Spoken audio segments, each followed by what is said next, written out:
Hello and welcome back to the Keep Right On podcast. I'm Alex Dicken and it's a big welcome back to Brian Dick this week. Brian, back off holiday, how are you doing? Yeah, very well, thank you. But buoyed by your company on Saturday, or more buoyed by the results, actually. To be fair, you weren't bad. Once you stopped slavishly paying tribute to Google Maps, I thought the journey was okay. Yeah, we did almost have a bust up about Google Maps all the other way to go out of Wickham on Saturday. We went with Google Maps and we got home very quickly, so that's all I'll say about that. Brian, we were quite happy on Saturday, weren't we? It felt like a good day out, a nice trip with the two of us back together, and a nice 3 points of Blues, first on the road this season. Yeah, it was a good day. It wasn't always comfortable, was it? You know, I think the only point of the afternoon I relaxed was at 3-1, and then obviously, you know, it became 3-2 quite quickly, didn't it? But yeah, it was a good day. It was my first sighting of a competitive Chris Davies fixture in the flesh. So yeah, I was really interested to see, you know, what they did with their possession. Obviously, loads and loads and loads of wrinkles to iron out, aren't there? You know, both with the ball and without the ball. But yeah, it was good to go away from home and see Blues win away. And you know, it was a sunny day, and the Blues fans were brilliant. Yeah, just a really enjoyable experience again. After, you know, last season's away form was wretched, wasn't it? And you know, you just wonder if they'd have gone 1-0 down away from home as they did last season, they'd have, you know, they wouldn't have come back in the way that they did this time. So yeah, good all round. Yeah, 2 away wins in 5 days compared to 1 away win in the first 7 months of this year. So that's good. Like you say, there are things to iron out, I think, from what we've seen in the first couple of league games in particular. It's not quite free-flowing Blues yet, but you do see patterns of play and passages that are really good. Particularly the way they play it from the back. It was a little bit risky at times in the first 10-15 minutes against Wickham. Christian Bielik very lax 4 or 5 minutes in and almost gave a goal away, bailed out by Mark Glenn's positioning. But yeah, I think once Blues got level, it always felt like they were going to go on and win the game. Obviously, they got 2 goals, you know, primarily from their substitutions in the second half, and we'll come on to that in a minute. And then obviously at 3-1, it looked dead and buried until Sam Vokes put one in the 90th minute and made for a nervy 11 minutes of stoppage time. But it wasn't overly nervy, thankfully. And yeah, it was a good day. Good day. Brian, subs. I think we're going to be talking about Chris Davies subs all season, aren't we? You know, he's got such a strong bench, such a strong squad. So many players that aren't going to make the bench on a weekly basis this season. But the players that he did bring on, particularly from, you know, half time to the 65th minute, Koji Miyoshi, Ayumi Yokoyama and Willem Willemsen, they made an absolutely enormous impact, didn't they? But they did, and they have in both games, actually, haven't they? You know, Hansen won the penalty against Reading, you know, after a bit of a sort of nothing vanilla performance from Dembele in the first half last Saturday. And then, yeah, you kind of thought that Blues would have sort of a second wave, didn't you, when the subs came on? Listen, they've paid, is it $4 million for Willemsen, and they're bringing him off the bench in a League One fixture. You know the strength, the quality is just awesome, isn't it?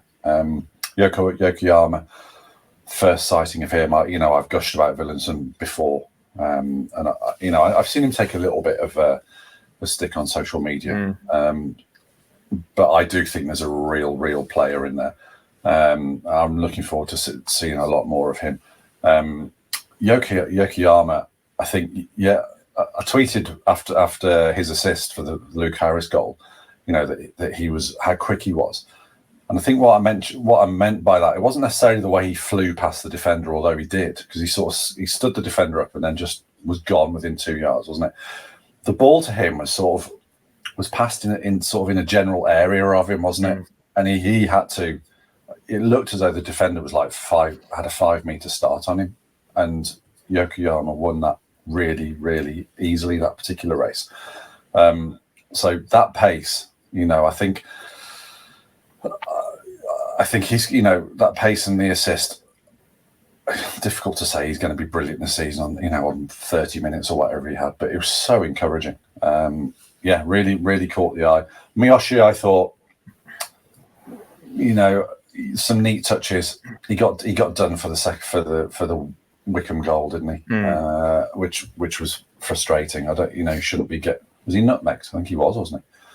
You probably had a better view than me, to be fair. Yeah. At that point, I'm head down. Yeah, to be fair, you didn't look up for the last 25 minutes, did you? Miyoshi, yes, obviously a good player. We've talked about him being so central to what Blues are doing, if in a wide position, if that's not a contradiction, so key to what Blues are doing. And yet we keep hearing these rumours about he might be the one that goes or something like that, don't we? So there's still some intrigue, I think, in the next couple of weeks as to what the wide positions look like by September the 1st. Yeah, I mean, Miyoshi, without wanting to go tread over old ground again, he's definitely one to watch, I think, as potentially a surprise departure in the final, 10 days, 12 days of this window.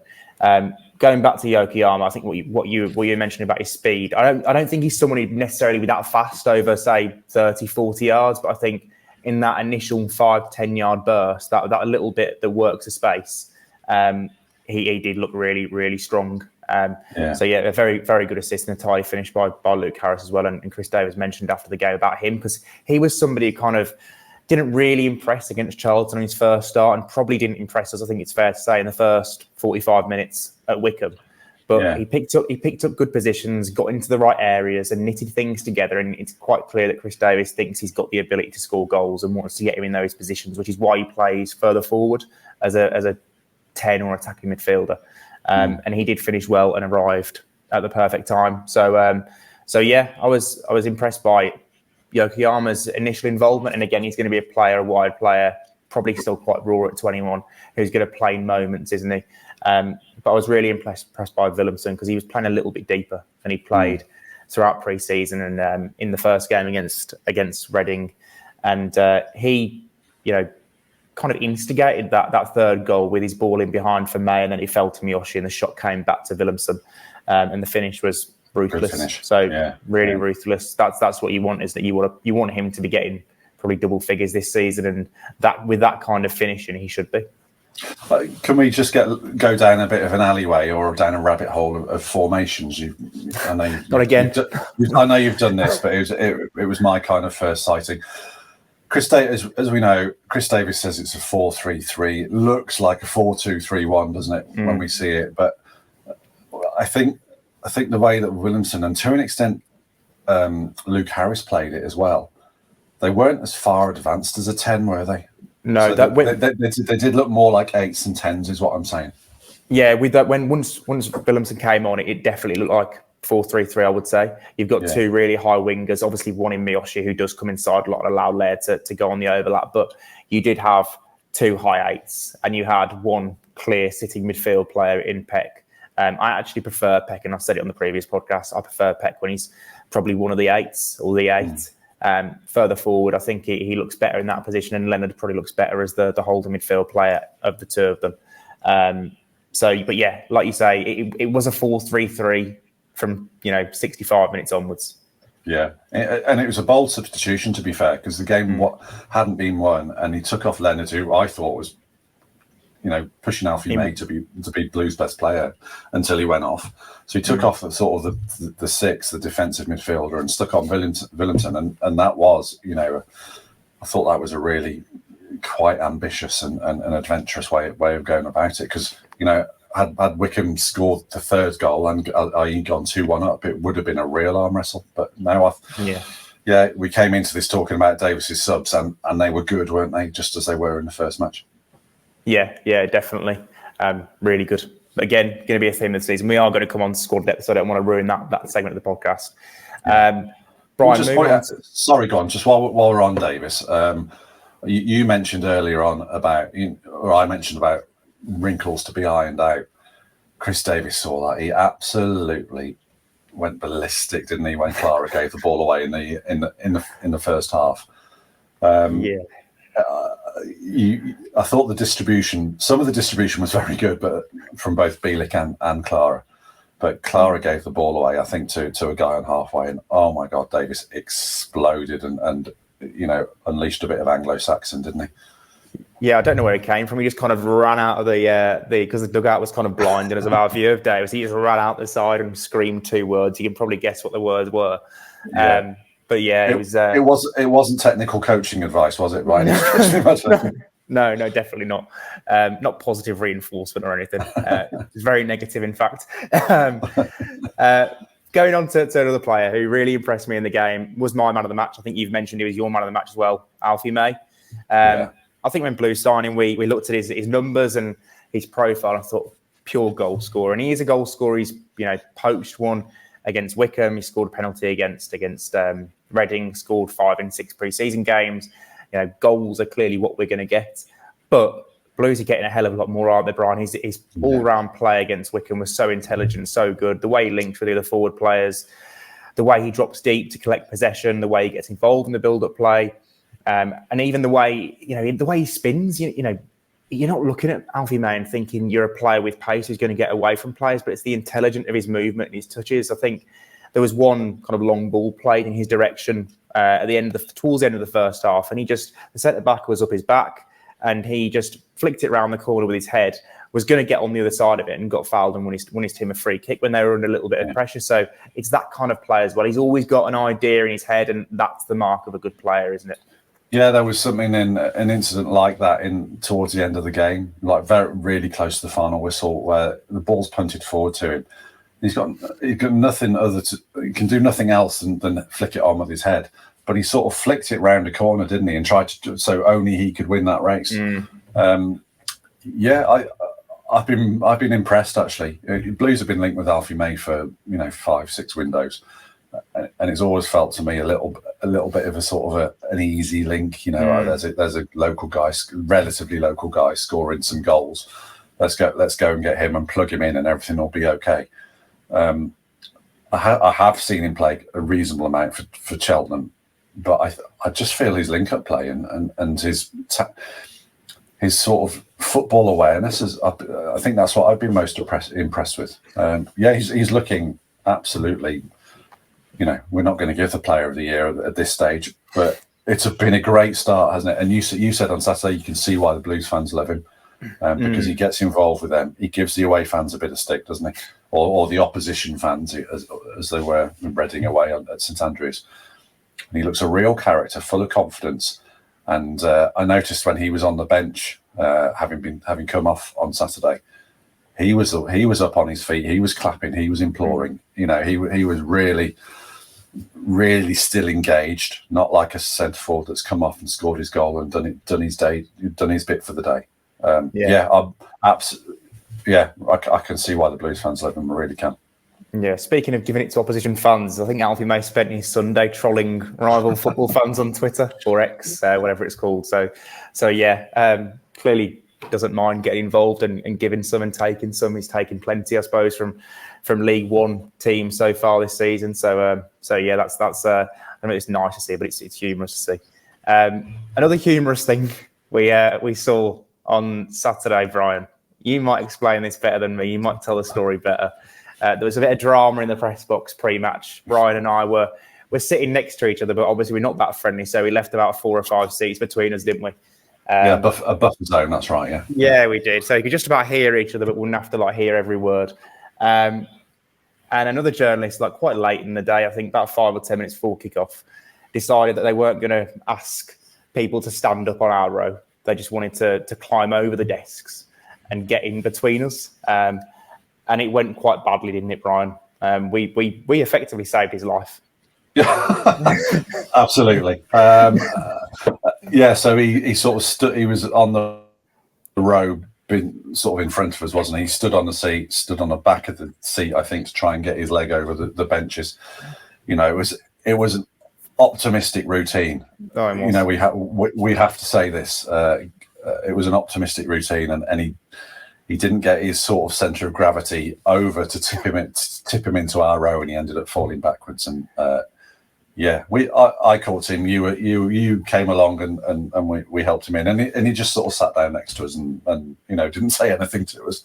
Yeah, and then half time he gets up and I said, "You going over that way?" And he just went, "No, I'll walk behind you. That's okay." So yeah, it was a bit of drama. It was the belief that he could get back up after he fell the first time, that he kind of like hauled himself forward again. That got me. I was gobsmacked. I hope he's okay. He's a decent. I don't know him. He's a decent guy, and he, So yeah. Happy to do our good deed for the day. Yes. Should we move on? Yeah. The other thing that amused me, might not be of interest to anyone else, was our post-match interview. A post-match interview with Luke Harris. You spoke to him, and then he went off to speak to do a radio interview, and I said to you, "Did you ask him about whether he'd spoken to Jay Stansfield?" And you said no. So I thought, right, I'll get on the end of his next radio interview and just ask him about Jay Stansfield. I didn't do my job there, to be fair. That's effectively what I'm saying. Yeah, probably should have asked the question. So the guy for BBC WM did his interview, and just at the end, I said, "Did you speak?" I said, "Hi, Luke, Brian Dick, Birmingham Mail. Did you speak to Jay at all about coming to Blues?" And he turned to Aaron on the Blues media team, said, "Do I have to answer that?" And then we got to the fact that it was pretty much a one-word answer of no. So we, it moved on. So I don't necessarily know what the issue was there, but listen, if you keep scoring goals with runs, and it was a nice finish, and Chris Davies pointed that out, didn't he? That sort of half volley sweeping beyond the goalkeeper. He can misinterpret or whatever went on as much as he wants.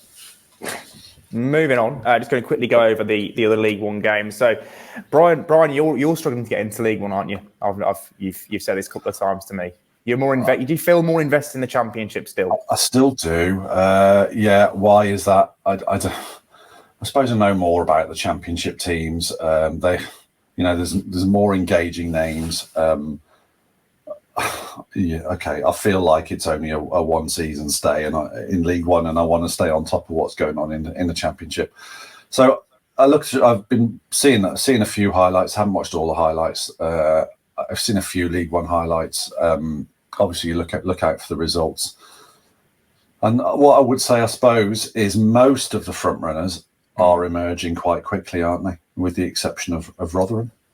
Yes, Huddersfield have won both games so far. Yeah. They beat Stevenage the weekend. Charlton, typically Nathan Jones, very solid defensively. They won quite late against Leyton Orient. They've won both games 1-0 so far. Rotherham haven't won. They haven't won. No, they drew to Bristol Rovers after losing the first game to Exeter. So that's a bit of a surprise. Surprise package. I think we both suggested they might be good before the start of the season. Stockport have won both games. They are top currently. Beat Blackpool 3-0 last weekend. So they're probably one to watch play exciting football. Have former Blues player Odin Bailey in their midfield. So they're one to watch, I think, this season. Maybe not get playoffs, but potentially put up a challenge, I think. The front runners, including Blues now, have all got wins apart from Rotherham. Yeah, I think what's impressive about Stockport is they've had a couple of promotions, and they've used they've probably used a bit of financial muscle, haven't they, to get themselves out of a couple of divisions. I'd be surprised. I don't know what their budget is, but I'd be surprised if it was a top end League One budget. It certainly won't be anything on the scale of Blues. But yeah, they strike me as a side that knows what they're about, having worked under a manager for a period of time, and they've made a good start, and often, a bit of momentum and a good start on the back of a promotion, that can turn into something quite exciting, can't it? So yeah, good luck to them until we need them to have a bit of bad luck, I suppose. Yeah. Transfers. It is that time of year still. We've got another 2 weeks of it, as I mentioned earlier. So 2 players who have been left out of the first 3 squads this season, Ramel Donovan and George Hall. I think there has been a bit of clarity on the Hall situation. Davis said that he expects him to go out. He suggested a loan, but there has been talk that could potentially be a permanent move as well. Obviously, that would depend on who came in for him. I would suggest maybe a loan for Hall at this stage looks most likely, but it does definitely look like Hall's going to go out either way. Ramel Donovan, we know there's been a bit of Premier League interest in him. 17 years old, hasn't been used in the first 3 Blues games after a decent pre-season. I think we were both impressed by Donovan in pre-season and thought he'd get chances this season. Who knows, maybe if he stays around, he still will get chances. Have you been surprised that he's not been used, Brian, even in the cup game against Charlton, where Davies did make changes?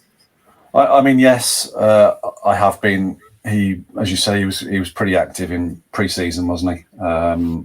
Albeit it was clear, when I saw him in pre-season, he came in as with Tyler Roberts against Shrewsbury as part of a double pivot. So he wasn't being played in what you would say were his best inverted commas position. So I guess there's a clue there. We only see what we see, with the great goals on Twitter for the 21s and the real exciting sort of cameos and snapshots that we see in the first team. Chris Davies has got more information than us, about the bigger picture, hasn't he? So yeah, I am surprised, but I'm only surprised because I've only got the information I've got, and I haven't got the whole picture of, maybe how Blues interpret his value, or where he is in the pecking order, or how well he's shown up in training.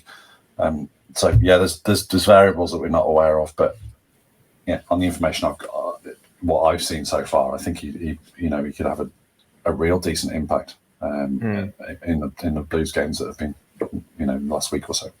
Touching on Donovan in the last podcast when he wasn't involved, I mean, I'd be surprised if they entertained a loan move for him, because he's only 17 years old. To ask someone of that age to move away from home, doesn't really happen that regularly, does it? A player of 18, 19, 20 goes out on loan. I don't think you sent a 17-year-old out on loan. So I think if Donovan is to leave before the deadline, I think it would be a permanent move. Again, his value is going to be high, isn't it? I think he's just played for the under-18s, England under-18s, broken in, played 10 first-team games of Blues last year, played with the first team pre-season. He's going to have good value. If you look at some of his peers for that England underage team, if they were to get transferred, you're probably talking in excess of $5 million for some of them, aren't you? So, you would expect Blues to command a good fee if a Premier League side did come in for him in the final couple of weeks of the window. Yeah, and it depends what he wants as well, doesn't it? Obviously. Yeah, exactly. Soriki Dembele was left out of the game against Wickham. Did ask Chris Davies about it afterwards, and he just said it's down to, there's nothing in it. He's just down to the squad size, the fact Blues can only name 18 players, including 7 subs. And Dembele was the unfortunate person this week, along with Tyler Roberts, who was sitting alongside us in the press box, to miss out on the game against Wickham. With Dembele, we probably both suspected that he might leave this summer, didn't we? I think at the start of the summer, and then as it went on, Chris Davies kind of had a look at him in training, realised that he was a player he could really work with in terms of talent in League One, especially, and use effectively. And Dembele obviously started that first game against Reading, so that tells you he is part of Chris Davies' plans. But the signing of Ayumu Yokoyama, and with Emil Hansen already in the building, does mean that Blues are well stocked if an offer does come in for Dembele in the final couple of weeks of the window, and they could let him go and not need to replace him. Do you think there was I saw the Reading game on TV. Blues didn't play well in that first half, and it was Dembele that got substituted. He wasn't great. Let's not try and say he was anything other than pretty. It was a modest performance from Dembele in that first half. Do you think it was so bad that suddenly Chris Davies is thinking, well, actually, you're not in my plans. I've got, as you say, I've got these two other candidates. Let's cash in on you. Was it that bad to go backwards after what was a decent pre-season? Yeah. I don't know. I don't think Chris Davies washes hands of him after one game. No, because I didn't think Dembele played that well against Walsall when he was first put into the first 11 in pre-season, in the penultimate pre-season fixture. I didn't think Dembele played that well that day. I thought Hansen would come back in for the West Brom game, but Davies made the point that he'd really impressed him in training. So, he's clearly judging the players a lot in training, probably more than he would, because obviously that's where he sees them the bulk of the time. Dembele played really well against West Brom. He was one of the better players that day. So I wasn't surprised when he started against Reading. I was maybe a little bit surprised that he was taken off because he wasn't having a good game, don't get me wrong, but I don't think he was playing abysmally. Like, there were moments where he looked okay, drew a few fouls, and I think he earned one of the Reading players a booking. So he was having moments. He wasn't being absolutely awful. But he got knocked off the ball, didn't he, for the Reading goal? Which I noticed Davies made reference in his post match to a couple of lost duels in midfield. But I think Williamson was the other one that lost one as well. Yeah, and then I suppose the impact of Hansen didn't help Dembele's calls, did it? So if you had to put me on the spot and say, will Dembele be around beyond the end of the month? I don't think he will, because I just think there'll be enough interest there for Blues to receive an offer, and I don't think they'd stand in his way as long as they recoup the money they paid from when they signed him from Bournemouth last year. Yeah, I think that's right. Yeah. There's no point having Dembele as third choice left winger, is there? Absolutely not. And they've brought Yokohama in with a view to play him. They've obviously spent money on Hansen as well. So I'd be inclined to agree with you on that. Yeah. Last name we want to talk about in the transfer section is Jay Stansfield. Obviously, the name that won't go away. We've been talking about him since the end of last season. It was a pipe dream then. It became a little bit more real, I think, in July, when we obviously knew that Blues were in talks with Fulham, or trying to persuade Fulham to sell Stansfield. Marco Silva was pretty conclusive last week when he said that Stansfield stays. We've received a number of offers from Championship clubs, loan offers, inquiries, and whatever. He is going to be part of my squad. I think it felt pretty categoric, didn't it? Yeah. And then he played him against Man United as well. Yeah, he did play him against Man United. He only played him for a minute or two, late on when they were chasing an equaliser. But and whether that's enough for Stansfield, God knows. But I think at this stage, given what Marco Silva said, it would have to be Stansfield that forced a move away, wouldn't it? It would have to be him that said, I don't want to just have dribs and drabs here. I want to go and play football regularly this season. Yeah, and then I just played in the Premier League, and now I want to go and force a move to League One. Doesn't the point you make about limited opportunities at Fulham, I think, is fair. You and I ran through the attacking options there that Fulham have got, and he's not first choice clearly. Don't think he's second choice either, really, is he? With guys like Harry Wilson on the bench. So I think it is going to be difficult for him to force his way into even a regular Premier League match day squad. I think. I suppose Willian has left, so maybe there's something there. But as you said, I mean, Marco Silva is either just outright blagging about it, or we take him at face value and say Jay Stansfield is part of the Fulham squad. But listen, I never thought Stansfield would come back. I have to say, I always thought it was a bit sort of a long shot, even when the sort of the talk intensified a few weeks ago. Blues now have no option but to be looking elsewhere, and I think I think there's a question that we'll come on to about that. Is my book closed on Stansfield? I think it probably is, unfortunately. Much as I'd love him to come back, maybe next season. When Blues are back in the Championship, if Blues are back in the Championship, my God. But for now, I just do not see it. Yeah, I think the only thing I could see is that Fulham don't play him a lot in the first 3 or 4 games of the season. At the end of the window, Stansfield gets a loan to a Championship side, because if Marco Silva clearly wants him and sees him as part of Fulham's future, they're not going to then sell him, are they? So, and I think that's the only way Blues get him, because Fulham aren't going to see a loan in League One as part of Stansfield development now. No.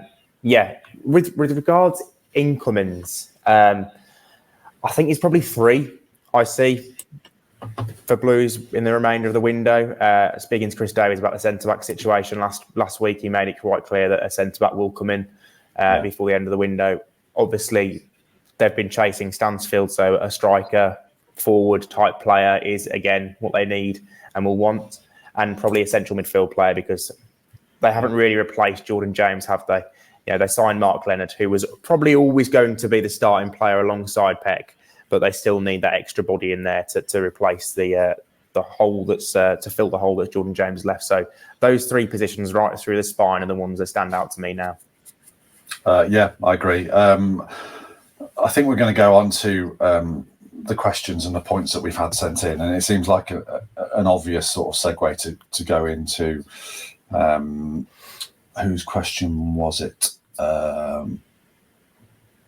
You've moved it, haven't you? I've moved them around. Blue Nose Cypher, with us seemingly moving away from Stansfield with Fulham playing him. Is there anyone else the club has their eyes on, or who would you like to see targeted? Thanks for the question, Blue Nose Cypher.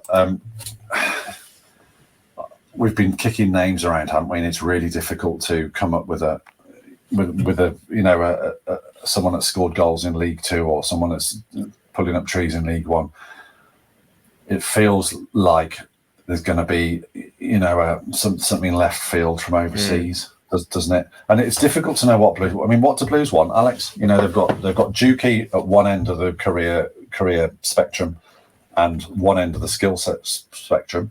Alfie May, at the other end of the skill set spectrum. What do they need? Do you think? What type of forward do they need?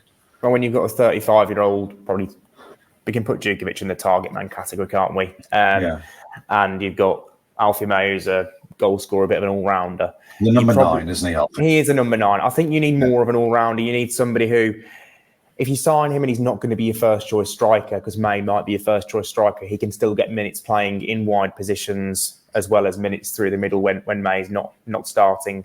I think it's got to be a mobile forward, got to be someone of decent size. I'm not saying Djukovic's size, so he's not a target man, but it's got to be someone who's, say, 5'11" to 6 foot, somebody who can run the channels, somebody who can play out wide, somebody who can also score the odd goal. I'm not saying that this person's got to have had 3 20-goal seasons, because you don't really find many of those players. I think we spoke about that on a podcast last year when Ben was with us. I think the idea now that you get 5 or 6 players at the top end of the field all scoring 10 goals or 8 to 12 goals, I think is much more realistic. I wouldn't expect I wouldn't expect any striker coming in to have the pressure of scoring 20 goals. That's going to fall to Alfie May. So I think it's someone who's a forward, who can play the centre forward, has played the centre forward, but can also play in the wide areas too. And then you then wonder if Alfie May is number 1 and Dukey is a change of pace. Does a Premier League club think about, that's a good spot to send a lone player who might not be first choice? Stansfield was a great fit, wasn't he? Not just because of the emotional attachment, but also because you could see him, triggering the press with real energy. I'm not sure where they go with this. I'm sure they're sure where they go with it, but it's not nothing's leaping off the page to me. No, and we don't have access to all the data analytical tools that Blues recruitment team will be using as well. They'll probably, find some random player, in the J League or something where they have gone recently for Yokoyama or whatever, and so or someone in Europe that leaps off the page in terms of numbers and statistics, and think, we can get something out of this guy and bring him in. Because also, I think with this one, there's not going to be a great deal of pressure on the person coming in, is there? Because the bulk of the squad is already there. I think this is a bonus signing. This is someone who can come in and have an impact when May's not at his best or May needs a rest. Because I don't see Djukovic starting that many games. I think there'll be games for him, but I don't see him starting that many games purely because of the way that Davies plays. I think it's going to be someone that doesn't, there's no pressure on them to come in and score 20 goals. It's like a Yokoyama signing, someone who, again, there's no pressure because we've already got Dembele, we've already got Hansen who can play in that position. Kashi Anderson can also play in that position. It can be I'm not saying a risk signing, but a little bit more of a development project. A project rather than somebody who's got to come in and hit the ground running. Yeah, indeed. Yeah. And as you say, it'll be, they'll look at their data. They'll look at an athletic profile or a build. They'll look at someone. They'll look at someone's pace. They'll look at someone's mobility. They'll look at someone's availability. Because I think that's big for them, isn't it? How often players are available and their availability percentages, that sort of thing. Yeah. So yeah, they'll have their filters, and I'm sure they'll come up with somebody. Yeah. So sorry, love to give you a name. Nothing's leaping off the page for either of us. Also, moderate apologies to Neil Cottrell from Blues Trust, who emailed us a question a couple of weeks ago. It's not been picked off, but I think it's still very relevant now, because you spoke to Chris Davies about substitutions and concussion replacements and that sort of thing. Neil Cottrell said, I hadn't appreciated until Saturday, so that would have been a couple of Saturdays ago, that you can only name 7 substitutes in League One. Do you think this slightly blunts the benefits of having a large squad, as you'll have fewer options on the bench than in the Championship?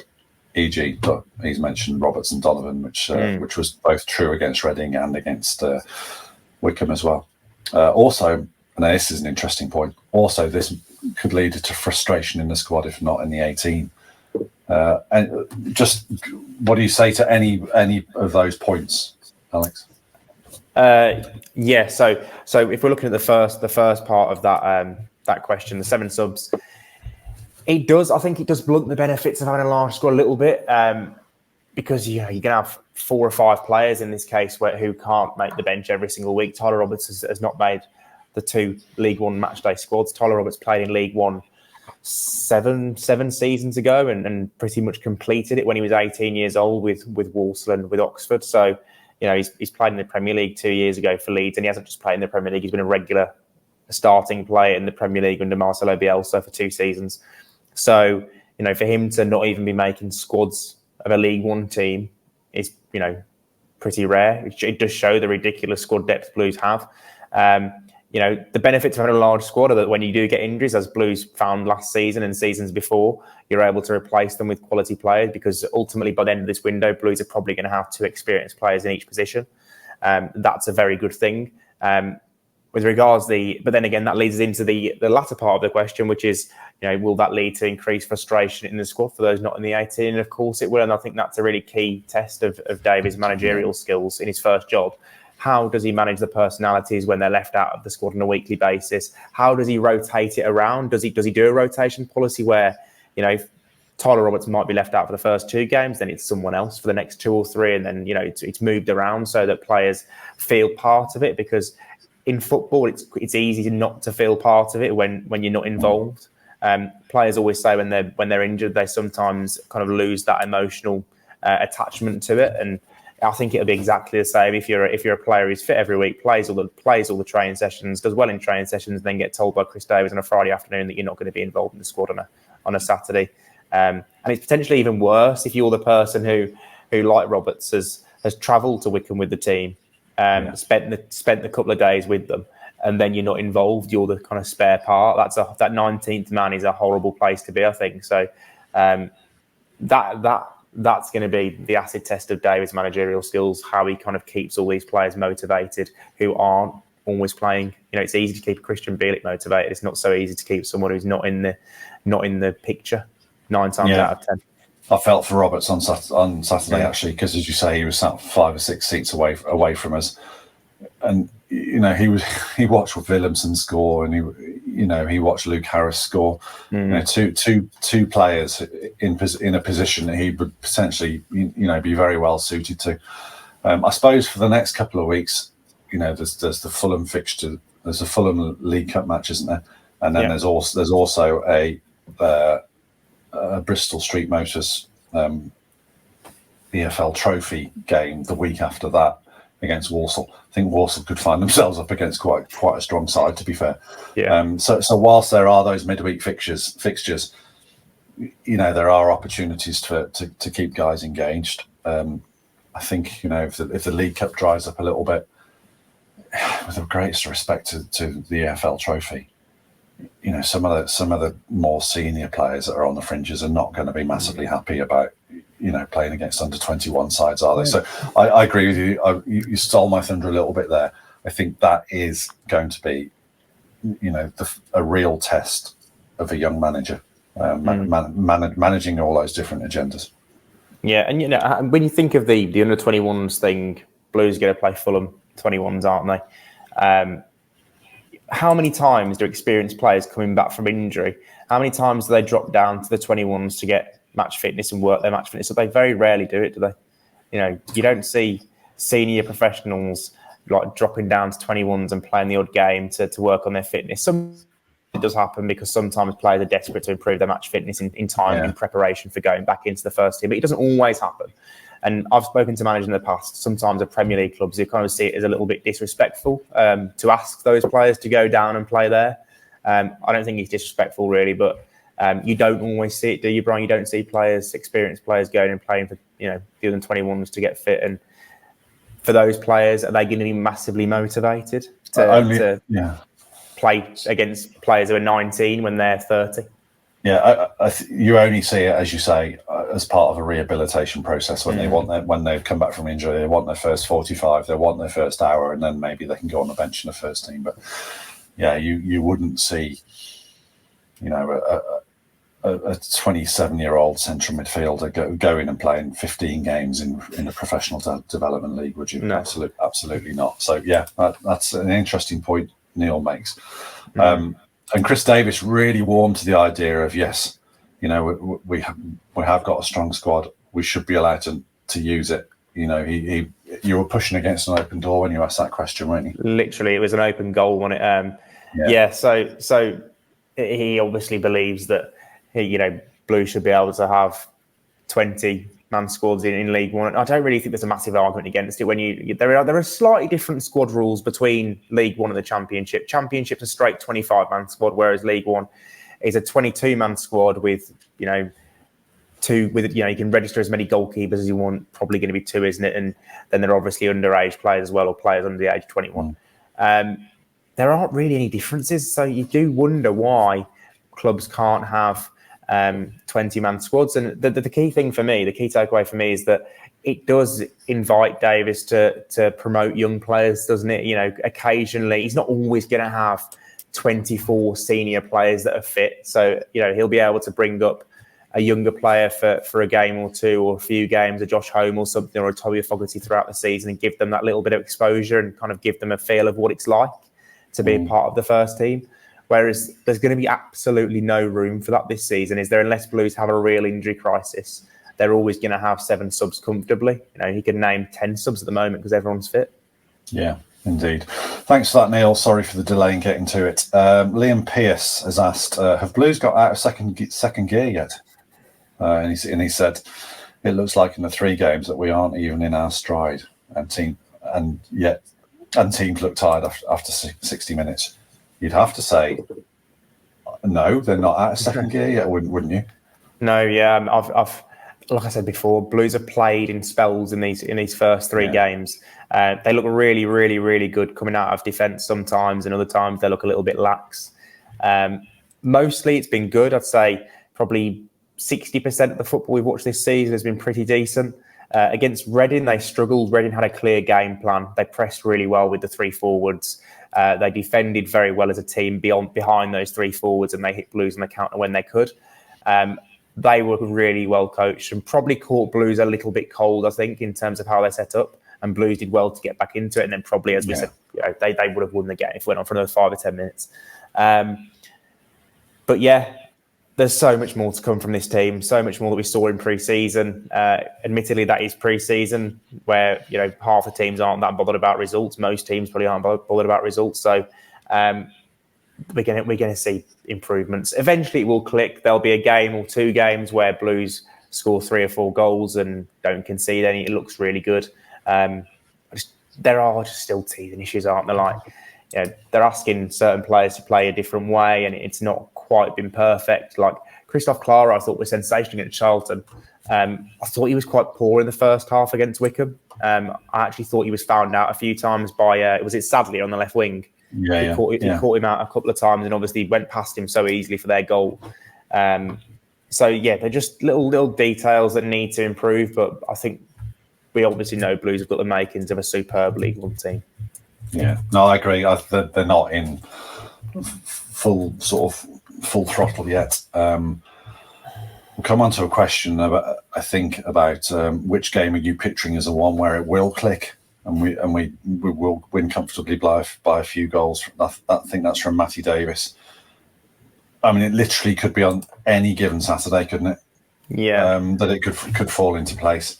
What I would say so far, Matty and Liam, is that I don't think Blues have won these games with moments, haven't they? So the first goal, I don't think there are many League One centre backs that hit that diagonal to Ethan Laird, or many League One right backs who jump 2 feet off the ground and control it on their chest. And I know people were going to quibble about the quality of the cross, but it was in the right area. It wasn't to Alfie May's feet, but it was right. It was in the right area, in my view, and the defender was well placed to do something with it, just not what he did with it. But they're. It's just those moments. It's those moments of quality for me, like the weight of Williamson's pass to get Alfie May in behind. For the third goal, and Yokohama's just brilliance to get round his man. I think what will happen is there'll be more and more and more and more moments of quality. And what we actually haven't seen yet is how teams react when Blues get the first goal in a League One game. Be really interesting if Blues go 1-0 up on Saturday. And then the opposition have to come out a little bit. So it's Orient, isn't it? Yeah, be really interesting to see that situation. So no, they haven't got out of second gear. They could get out of second gear at any moment. It's possible they go through the entire season just winning moments, isn't it? Just putting together 4 or 5 real quality moments. What I do think is, which might come on to a question I've just put on there from Paul Spindler about clean sheets, is the opposition do look like they're going to score at the moment. So yeah, they do. Yeah, they do. Blues haven't defended perfectly, have they? But like you say, the moments, they're going to have too many of those moments in too many games to not win a lot. They've got too much quality. Let's do 2 more, Alex, because we're starting to rattle on now. Blues, or you are anyway. Blues Al has asked, how important was it for us to show we could come from behind to win, especially away from home, a potential banana skin? I think Chris Davies felt that was important, wasn't it? I saw somebody on Twitter saying, Tim Pot of Blues, for Chris Davies to be so excited about being 1-1 away from home against lowly Wickham, but it was a little sort of thing they needed to tick off, wasn't it? Yeah, and why shouldn't you celebrate a victory? I mean, Blues came from behind only 3 times last season. They were all at St Andrews against West Brom, Sheffield Wednesday and Sunderland. We know the away form last season was absolutely abysmal. 3 away wins in the league all season. To get 1 win in the first attempt, very good. And, to come from behind, even better. Or I say even better, you'd rather go in front. But it shows they have that in their armoury. They're not going to, lie down and, wilt under the pressure, because Wickham's fans did get up and get behind them when they went 1-0 up. But Blues reacted very quickly within 8 minutes or so, wasn't it, in their back level. So, and once they were level, they always looked like a team that were going to go on and win the game. So, yeah, job done. Hopefully, Blues can start taking the lead in games, because I think it will be interesting then to see whether teams, when they go behind against Blues, knowing that they're inferior in terms of quality, do they wilt under the pressure and just concede 3 or 4? Yeah, a bit of leadership, a good bit of character, and I think what Chris Davies was pleased about is the fact they kept playing. They didn't just go long and start panicking. They stuck to the plan, and that takes some discipline to do that as well. So yeah, that's a good point. And as I say, so certainly now that's a box tick, Al, and something we can say, yes, Blues have got that in the locker, and they'll know now that they've been 1-0 away, 1-0 down away to Wickham. If they keep playing, they can come back. I've chucked this in from Paul Spindler just off social media. You guessed how many goals Alfie May will score. We might need to revise that. But how many clean sheets will Bailey Peacock-Farrell keep? What do you reckon? Because I'm not convinced there's going to be tons and tons and tons and tons of clean sheets. I think John Ruddy used to say that over a 46-game season, 15 clean sheets, so 1 every 3 sort of thing, is puts you in the right area of the league. The way Blues are playing, they're spreading out, making the pitch big by definition because of what they want to do with the ball. Yeah, but they are going to be vulnerable, aren't they? And Blues could have gone 1-0 down before they went 1-0 down, couldn't they? Yeah, they're definitely susceptible to counter attacks and good turnovers as well. Yeah. Good teams on the transition will pick them off and score goals. Ryan also could get a good number of clean sheets this season playing the cup games. It's going to be probably 15, 16 cup games. He could get a decent number. Peacock Farrell, he's got one, hasn't he, already? So he's slightly ahead. So Peacock Farrell, like you say, 15 clean sheets is good. I think Blues will get that kind of number because purely on their dominance in some games, not every game is going to be a Wickham where they're actually really pushed, I don't think. If the Blues are going to be up there, a challenge as we expect, there are obviously going to be a lot of games this season where they win 2 or 3-0, or a good number of them. So, yeah, you're talking probably, 30 wins, 35 wins, aren't you, if you are going to be challenging for the top 2. So, yeah, 15, I think, easily. Maybe, if I've got to guess, I'd go 18. I don't think they'll be, a defence-first team, but I think they'll be solid enough over a season to get 18. I'm going to go under 18 because I think I said in our predictions podcast that I think Allsop will play some League One football. So I think that'll eat into Peacock Farrell's gains. I'm going to say 12, bearing in mind the challenge from Ryan Allsop, and also the way Blues are playing. So that might be a massive underestimation, but I just think there's a couple of factors in there which make me think that Blues will concede a few. But we're just going to have to get used to that, aren't we? Yeah. I think that just about wraps it up, doesn't it? It does, yeah. It does. Just want to point out, Alex, Birmingham City, they're in for a shock this season, aren't they? I enjoyed that, to be fair. I love that. Brilliant, wasn't it? Really good. Took me a moment to realise what it was, but yeah, fair play for the imagination and creativity on that one. Yeah, indeed. Hopefully that'll stick throughout the season, and we'll hear that plenty more times.